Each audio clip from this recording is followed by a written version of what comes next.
আল্লাহর ওয়াস্তে আমার রিকোয়েস্ট, কেউ রুড হয়েন না। প্রয়োজনে একজনকে দুইটা দিলেও মানে বিশ্বাস রাখেন ওইখানে কেউ এটা ব্যবসা করে খায় বড়লোক হয়ে যাবে না, অনেকে কারাকারি করবে। ওনাদের কাজ করার এক্সপেরিয়েন্স এখান থেকে বলি, পয়েন্টে কথা বলি ডিরেক্ট, যে আপনারা কালকে যেটা ফেস করবেন অনেকে কারাকারি করবে। হ্যাঁ, আবার আমরা যে পানির যে ওয়াটার পিউরিফায়ার যেটা দিব, দয়া করে একটু যাকে দিবেন একটু নিয়মটা বুঝায় বলে দিয়েন যে 5 লিটার পানিতে একটা ট্যাবলেট দিলে আধা ঘন্টা রাখার পর ছেঁকে খাইতে হবে। এছাড়া হচ্ছে ভাই ওই সিচুয়েশনে যখন থাকবেন, আপনার সাথে তো অনেকেই থাকবে না, কাছের যে বন্ধুটা কেউ যদি রিস্ক নিয়ে নেয়, রিস্ক নিতে মানা করবেন। মানে যারা বাইরে থেকে আমরা আসছি, ফেনীর মানুষ হয়তো অনেকেই থাকবো না, সো রিস্ক যেন না নেয়। পাশাপাশি হচ্ছে একটু সহনশীল থাকবেন। অনেকেই আমার কাছে খবর আছে, আমরা 3 দিন ধরে কাজ করতেছি।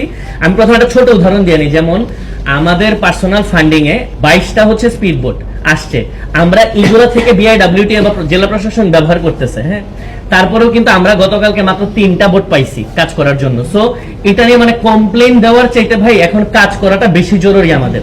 আর কারোর প্রতি কোনো রাগ অভিমান থাকলে ভাই এইসব সব করে সমাধান করা যাবে, এটা একটু মাথা ঠান্ডা রাখেন। আরেকটা কথা হচ্ছে যে আপনার নিজের বিবেক থেকে কিছু কাজ করবেন। ধরেন এক জায়গায় যাইতেছেন, যদি বুঝে যান যে মুখটা দেখে যে এই মানুষটা খায় নাই, কিন্তু আপনার টার্গেট সামনে দেওয়া, দয়া করে বেশি পরিমাণ না দিতে পারলেও অল্প পরিমাণ হলেও দিয়েন।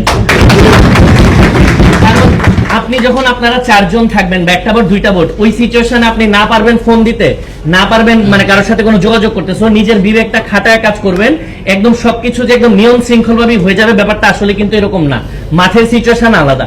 এবং এটাও বলে রাখি, কেউ যদি 2টা নিতে আসে 3টা নিতে আসে, অনেক সময় কিন্তু আমাদের বন্ধুটা পাশের কেউ রুড হয়ে যায়। ভাই আল্লাহর ওয়াস্তে আমার রিকোয়েস্ট, কেউ রুড হয়েন না। প্রয়োজনে একজনকে 2টা দিলেও মানে বিশ্বাস রাখেন ওইখানে কেউ এটা ব্যবসা করে খায় বড়লোক হয়ে যাবে না। সো এই জায়গাটাতে নিজের বিবেকটাকে কাজে লাগানোর চেষ্টা